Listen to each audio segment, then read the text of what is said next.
Hello, boys and girls, and welcome back to Sunday School. As you know, we're on our journey to the cross. And so let's go ahead and start with our big question and our memory verse, okay? Our question is, what did Jesus do to save us? And as we know that Jesus lived a sinless life, he died on the cross, and he rose again to save us. Okay, and then our Bible verse is Philippians 2 and verse 8, and it says, he humbled himself by becoming obedient to death, even death on a cross. And so in today's lesson, we're going to see that Jesus is moving closer to that death on the cross. But in today's lesson, we're going to see that he humbled himself, becoming willing to die for me and you. So getting right into our lesson is that Jesus was arrested.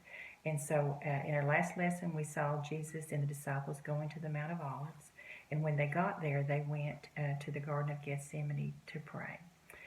Jesus took Peter, James, and John, his three closest disciples, and asked them specifically to pray for him. And then he went a little further and prayed by himself to the Lord, and he became very sorrowful.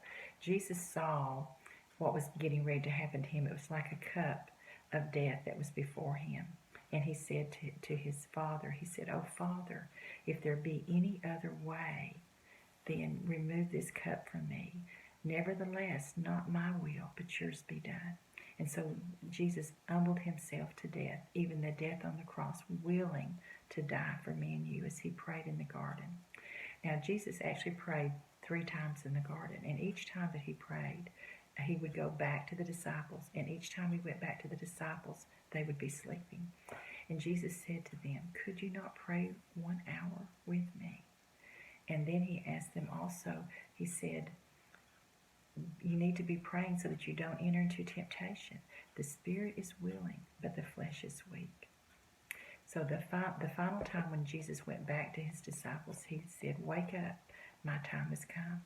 And when they did, they looked out into the distance and they saw men coming with clubs and swords and torches, and they came to arrest Jesus.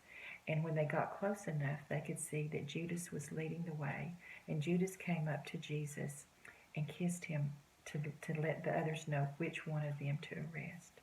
And so they grabbed Jesus and arrested them, and when arrested him. And when they did, then Peter drew out his sword ready to fight, and Jesus said, "No, Peter, put away your sword. This is God's will for me." And when he said that, then all the disciples ran away, except for Peter, who stayed behind in a distance where he wouldn't be seen, because he wanted to watch what was going to happen to Jesus. So they took Jesus then to Caiaphas, the high priest's house. And they did a mock trial to try to accuse him of things. And finally, Caiaphas asked Jesus, "Are you the Messiah, the Son of God?" And Jesus answered, "I am who you say I am." And at this, then Caiaphas got very angry, tore his clothes, and said, "Why do we need any more witnesses? He blasphemes. He deserves to die." So meanwhile, Peter then is outside Caiaphas' house, and he's with some other people, and they've got a fire going, and he's sitting around the fire.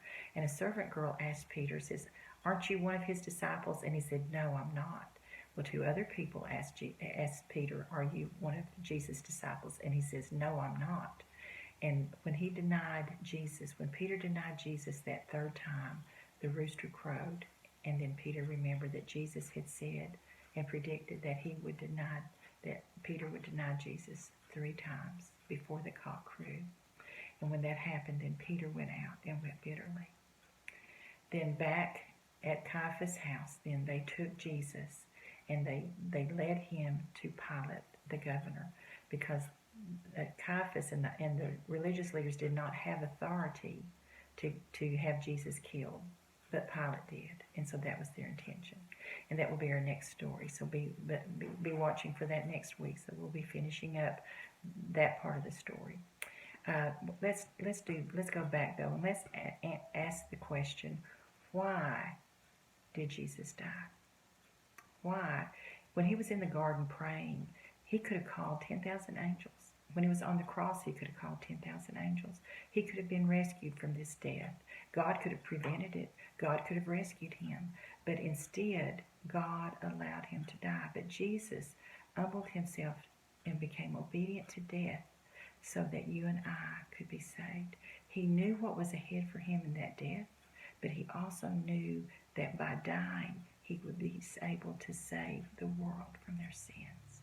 And that was the reason that Jesus died. He died for me and you.